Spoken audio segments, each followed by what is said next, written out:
welcome to Change Nation. Les Brown is an incredible man. Many of you know him as probably the world's best motivational speaker. Well, he's here with us today on the show to inspire most of you to finally maybe pursue that dream that you've thought of, to help us live happier lives, to be more fulfilled, and just to get the juice out of life. He also has an incredible personal story that I'm sure we're going to touch upon as well during the show. So welcome, Les. What a great honor to have you on the show. Thank you. It's an honor to be here, but let me do a little correction there. I believe that Tony Robbins or Zig Ziglar, they're number one, number two. I'm a very close third, though. But, and you know what? But I'm gaining on them. Humility is one of the keys of success, so thanks for saying that. So Les, our show is all about change. Yes. And we have a lot of change agents and people who inspire change in others. I guess one of the first questions I wanted to ask you is, what is the hardest change that you've ever had to go through? Being the person that I am now. You know, they asked George Bernard Shaw if he had his life to live over again, looking at all the people throughout history that he's known, who would he like to become? And he paused, and without blinking, he said, I'd like to become the man I never was. And when I look at my life, the most difficult thing I've ever done was to make the decision to become this person that I am now. It took me 14 years. 14 years. I had someone say, Les Brown, you can do more than be a disc jockey. I was a disc jockey for many years in Columbus, Ohio. And he said that I could talk to corporations, organizations about leadership, about their potential, about living their dreams. And I resisted him. I said, look, I don't have a college education. I was labeled educable, mentally retarded. I've never done the things that I'm going to be talking to them about. How could I possibly do that? And so while I was talking to him, all of a sudden, the phone went dead. So I called him back. I said, hey, we lost the line. He said, we didn't lose the line. I said, what do you mean? He said, I hung up because when you argue for your limitations, you get to keep them. I said, whoa! Well said. And so I said, I hope you win this conversation. You know? But that was the most difficult part because I did not see and had no idea, any inkling that I could become this kind of person that I am right now. And so just one believing that it was possible, that was the most difficult part. It took me years to get to the place to have the courage to do the things necessary to bring about the transformation. So what are the beliefs that you have today? What are those rock solid beliefs that no matter what you feel are yours? And well, I believe that it's possible, that all of us can change, that we can all have our dreams. It's very important that we get out of our head and get into our greatness. I believe that we all have the potential for greatness, but your greatness, it's a choice. It's not your destiny. It's choices that we make every day, and that you've got to make choices outside of your comfort zone, which Brian Tracy calls the danger zone, because in order to do something you've never done, you've got to become someone you've never been. Did you know what you were great at? I think a lot of people don't know, or they've become so disconnected from their gifts or their dream or what they actually would love to be. Interesting you should say that. I find that most people are not living up to their true potential and manifesting their greatness. Number one, they don't know what they have going for them. Number two, they don't know how to earn money, money doing that which they have going for them, that which comes naturally to them. And the third thing is that they don't know how to get access to the people that will pay them money for what they do. You know, I think that I did not know, and most people don't know, and you have to experiment in life in order to find it. What is it that resonates with you? And most of us have the ability to do a variety of things, not just one particular thing. That I'm an author, I'm a speaker, I'm a trainer, I train speakers, I teach people how to connect with their personal power, to do more, to discover their power voice. So we all have so many things in us. I remember the line in Lion King, Simba, you are more than that which you have become.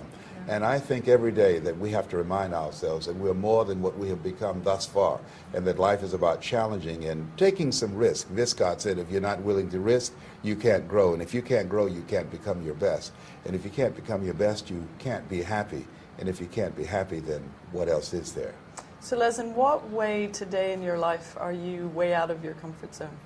I think I'm out of my comfort zone when I look at the fact that, particularly the work that I enjoy doing in prisons, that when I go into those types of environments, I have a passion for prisons because my mother was once incarcerated. I'm adopted.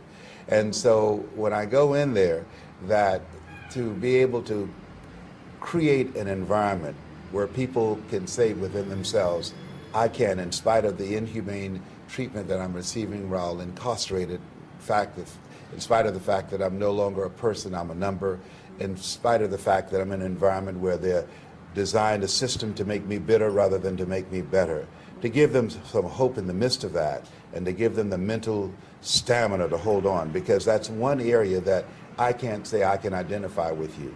I've never been incarcerated, so to speak to an environment and to circumstances that I've never experienced myself, that's where I'm uncomfortable. Most other situations that I talk about with people, those are things that I've experienced. So when I say you can make it, I'm talking from a place of knowing. When I now go into a prison, I'm talking to something that I believe, but not from my own experience. So that's where I'm out of my comfort zone. Is there I mean, I get a lot of like just generosity of heart just sitting in front of you. Is your driver to serve? Is your driver to contribute?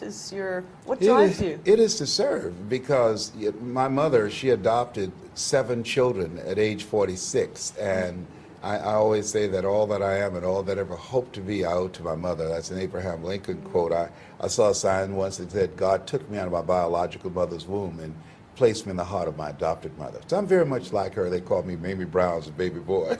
So she never met a stranger. She loved to serve. She had a passion for people, and I have a passion for people. And just because of things that I've done, I realized that if I needed someone to believe in me, and I now say that sometimes you have to believe in somebody's belief in you until your belief kicks in.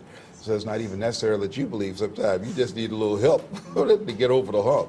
So I think it is my desire to serve, to help people. That's what turns me on, and that's the Mamie Brown factor in me. Is there something that you do on a daily basis? Are there habits? Do you meditate in the morning? Do you take care of your body? Like, what are habits that create I have 20 minutes of who you are? meditation when I first wake up. First of all, I'm glad to be here. You know, I said, I'm a 14-year prostate cancer conqueror. As I talk to you now, my PSA, which stands for prostate-specific antigen, is 381. 1 to 4 is normal. And I'm cancer-free, I'm debt-free, and drama-free. You know, PSA for me means positively staying alive. And trust me, it's better to be seen than to be viewed, all right? Very much. So I get up in the morning and I meditate, and I laugh a lot. I'm glad to be here. You know, a funeral was coming by one day, a funeral procession. I started laughing. The guy said, such a tragic situation, why are you laughing at that? I said, I'm not laughing at them. I'm so glad I'm out of that casket. I don't know what to do. I'm not ready to go yet. I'm having a good time, you know. But I laugh a lot because I found that 1 minute of anger weakens the immune system for 4 to 5 hours. Wow. 1 minute of anger. And 1 minute of laughter boosts your immune system for over 24 hours. So after I get through the day, you know, you won't get sick for 10 years, all right? And then I read 10 to 15 pages of something positive every day. Think about that. I review my goals that I've written down the night before, what I want to get out of the day rather than just get through the day. And then I have an affirmation, Lord, whatever I face today, together you and I can handle it. And that starts my day. Because whatever you experience, whatever you read, whatever you hear, the first 20 minutes when you wake up in the morning, it affects the spirit of your day. You mentioned the Lord, your spiritual beliefs, religious beliefs. Are you guys working in tandem, or do you think a lot of it is kind of up to you to go do in this life? Like, some people are confused. How much of this is God's work? How much of this is my work? Well, first of all, I think religious people are afraid of going to hell, and spiritual people have been there. To me, I believe that when you get up in the morning and you have operating out of the thinking of Charles Udall, who said we should be ashamed to die until we've made some major contribution to humankind. My whole goal when I wake up in the morning, what is it that I can do? What difference can I make? What impact can I make? What level of light can I bring to a situation of darkness, or a word of encouragement or a smile? That's what turns me on. And they said that service is a rent we pay for the space that we occupy while we're here on earth, and I'm always looking for ways in which I can serve. We're going to be right back with Les Brown.